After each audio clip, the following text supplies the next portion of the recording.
It's all about being berserk here on episode 44 of the Bakotunes podcast, and I have a special Halloween treat for you. We've all heard the same ghost and demon stories year after year around Halloween, right? This is a real life story about the real scary monsters, humans. Okay, what you're about to hear is a true story from some close friends of mine, Mo and Kathy Adami, two very unique individuals.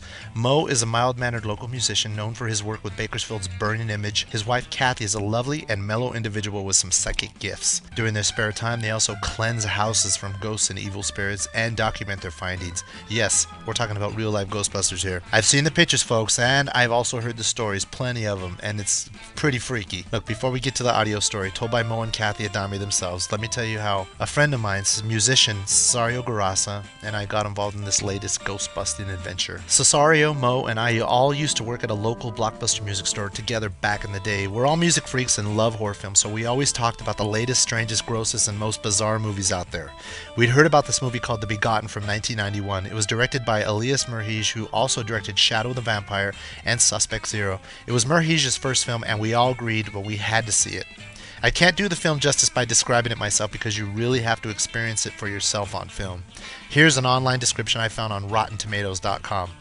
Quote, The Begotten is an acclaimed and controversial film that is a visual poem about metaphysics, creation, the death of God, and the birth of nature. Filmed in deep, rich black and white, this gorgeous work has been compared to David Lynch's Eraserhead, and it is permeated with the sensations of a particularly vivid and perverse dream or a fully engrossing hallucination. Make any sense? Maybe. But seriously, you have to see the Begotten movie. It's also been described as a metaphysical splatter film on a lot of review boards. There's some very strange scenes in this movie. It's pretty disturbing, but I guarantee you won't be able to take your eyes off it. Okay, back to the story. During our music store days, Cesario ordered The Begotten to be stocked in the music store we worked at together. Not surprisingly, it sat on the shelf and no one ever bought it. But eventually it ended up in the video bargain bin too.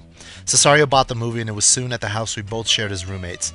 A few years had passed and I ran into Mo Adami again and I told him about the Begotten movie and that we had purchased it. Well, Cesario had actually purchased it, but it ended up in my place, so whatever. Anyway, he really wanted to see it, so I snuck it out of Cesario's video collection, and it ended at Mo's house for a few more years. I had forgotten about it, but soon the movie came up again in another conversation. Mo finally paid Cesario for the movie so he could keep it, and then some years later, I get a call from Mo. He told me about how the Begotten video I secretly loaned him, and Cesario ended up selling to him, saved his and Kathy's lives. No lie, look. After he told me the story, I told him he had to share it with the rest of Bakotopia. The story has murder, drug cartels, pornography, hauntings, and of course the Begotten. So without further ado, I present to you a true story about how the Begotten saves lives. So gather around the computer kiddies, dim the lights, bless yourself, and hold on. Happy Halloween!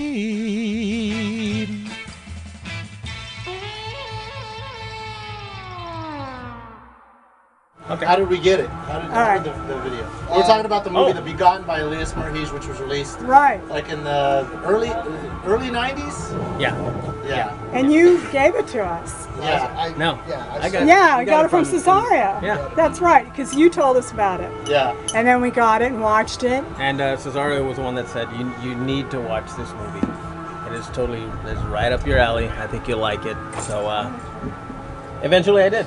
I got the movie. And then the way the story goes after this, where'd she go? All right. I just said about the how Cesario recommended the movie to us and that we'd like it and it'd be. And then some time years later, see, in my spare time, I go around and I depossess houses and on occasion humans. So, and I do hauntings. I check out and scientifically want to know, is there really something there? Someone I know who also does that said, hey, there's a place on the east side where a couple people have been murdered. They say it's haunted. They want us to go and check it out. And I'm like, okay, sure. Well, things happen. And I go, okay, finally we arranged it. We're going over there. And it was some guy who does videos for weddings. All right? Yeah. And okay, we'll just check out and see if there's any real ghosties. So Mo and I and Gary, we're all going to go over there. Gary's all going with those guys and going to meet us there. So Mo and I drive up, we get there, we get out, we're all getting out, and it's a good sized building and it's over by the Mercado Latino. And so we get into this building, and as soon as we walk in, we realize there's something very, very bad here. And it wasn't the ghosts. The guy who greeted us was obviously something to do with Mexican mafia, far beyond gang. It was beyond that. That was beyond that. Beyond This was like that. cartel.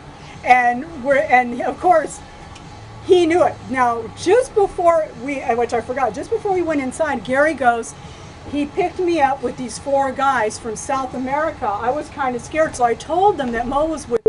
Oh, nice. And I go, well, all right. When I got in and was greeted by this, and the guy would only talk to Mo, of course not to a woman, I was like, what did you get us into?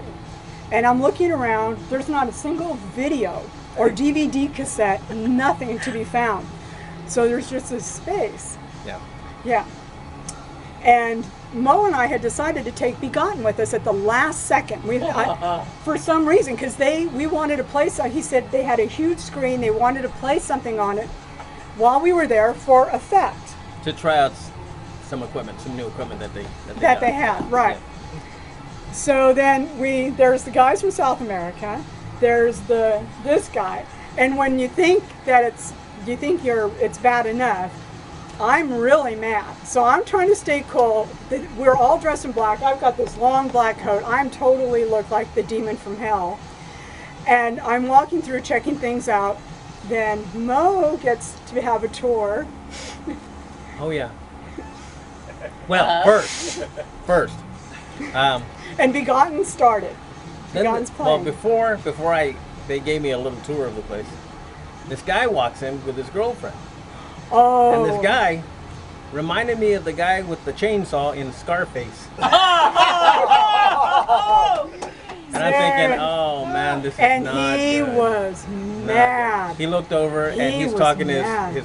the video guy, and he closes the door and he's chewing him a new one, and he's pointing, he's like that, looking at us, and he's going, doing all this. And I'm like, oh, this is not good. Because they know where he's from. So then one of the associates, he says, let me show you the studio, what we want to do, and we'd like to know if you could give us some advice as to like what kind of equipment we need and this and that. And I'm thinking, well, why didn't they, research this before? So he says, come on over here. So he leads me into this dark room, okay? And I'm looking back because I'm thinking that's probably the last time I'm going to be seeing Kathy. Because I'm thinking they're going to cap me or something. That's what I'm thinking. I'm just like walking, dead man walking. I'm walking into this room and I'm just thinking. How slow were you walking? Were you just I was taking my time. you hear the bells call? And in the meantime, I'm depossessing the place and trying to get the hell out of here in another room. So we go into this room and stuff, and he says, so what do we need? I says, well, what do you want to do? What is it that you want to do? He says, well, we need to get some video equipment and stuff like that. And well, I don't really know much about video. And he shuts the door.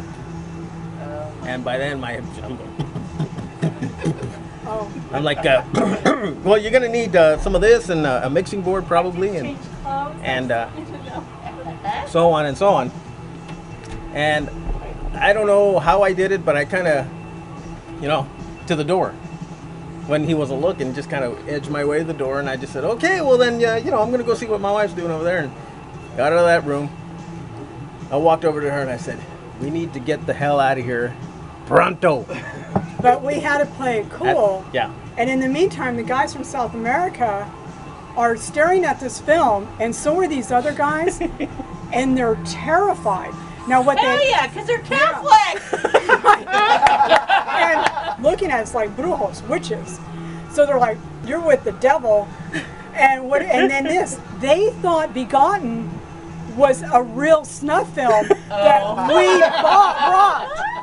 And they're talking to him about it in Spanish and asking him about it because they thought it was real. And Mo's all, I love this They were film. transfixed. They were, they were looking at this movie, and then they kind of look at us, and they look at the movie. These people are gonna kill us. And they're like, and then they said, you think they're really killing people in that movie?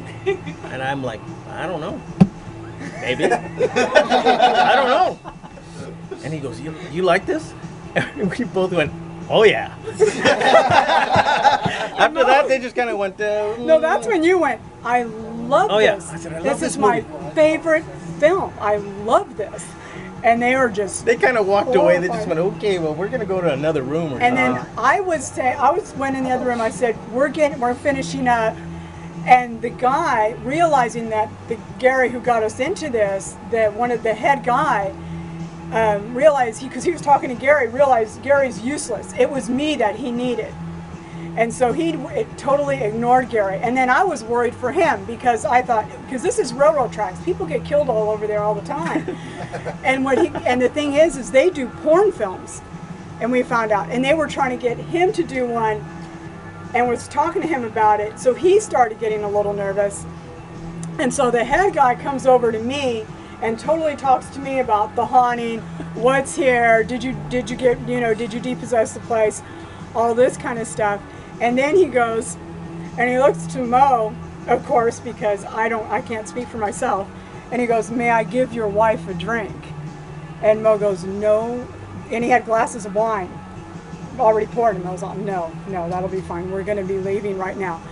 So then to get the other head guy out to tell him that we were done, I walked up, and the guy goes, no, they're having a meeting right now. No. And the girl that was with him was just high fucking me. Oh. Yeah, oh my God. And he's just yelling and pissed. And it's when I told him, I go, we're getting our, that's when we got all our stuff. But they were just horrified over the film. They told us, they thought it was a real snuff film.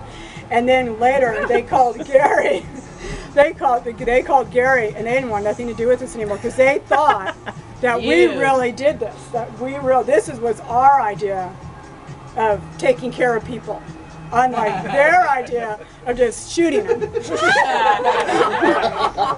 scared the cartel. Well, they told them, they go, we're scared to death of them. They flat out told them. They said, Don't bring them over anymore. Yeah, we're Don't bring them over. I don't want to be sad. And then, so we told Gary on the way home, we said, Gary, you're lucky we don't kill you and dump your ass somewhere. Remember the picture? And one last thing I want to say is thank you, Cesario, for the movie. Yes, Cesario saved our life. Thank you. Yes. Or else we wouldn't be telling the story right now. So, never be afraid of the dead. It's the living that will come get your ass. And that's a true story. Oh, yeah.